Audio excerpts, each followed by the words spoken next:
Le président togolais, Faure Gnassingbé a annoncé, le 16 septembre dernier, de nouvelles mesures au profit des couches sociales de la population. Elles ont été prises à la suite du séminaire gouvernemental tenu dans la ville touristique du pays, Palimé. Les nouvelles mesures du chef de l'État portent entre autres sur la valeur indiciaire des salaires, la revalorisation additionnelle de la pension de retraite et la gratification de l'avance sur salaire. L'inflation galopante que connaît le monde n'épargne aucun pays dont le Togo.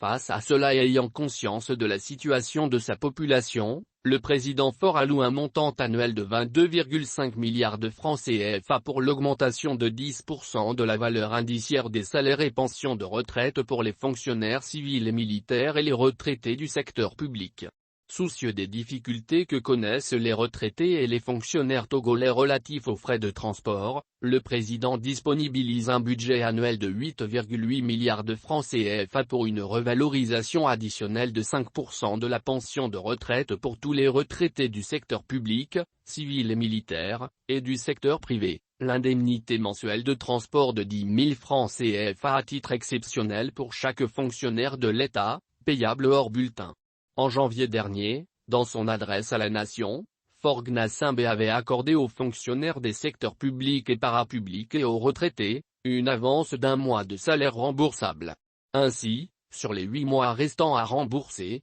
le chef de l'État gratifie les bénéficiaires du reliquat de cette avance, soit 7,1 milliards de francs. Il accorde, également, une gratification spéciale de 3 milliards francs CFA par transfert monétaire direct au profit des parents d'élèves pour l'achat des fournitures scolaires et une subvention de 2,5 milliards de francs CFA pour l'acquisition des manuels d'écriture et de lecture pour les élèves de l'enseignement primaire. Aucune couche n'est laissée sur le carreau par ces nouvelles mesures. À l'évidence, il a été décidé une augmentation de la subvention pour les engrais de 6 milliards de francs CFA pour la porter à 7,5 milliards de francs CFA, une dotation additionnelle de la subvention aux produits pétroliers de 30 milliards de francs CFA pour la porter à 37,8 milliards de francs CFA. Aussi, une somme de 7,7 milliards de francs CFA a été allouée en guise de dotation additionnelle de la subvention au gaz domestique pour la porter à 9,3 milliards de francs CFA.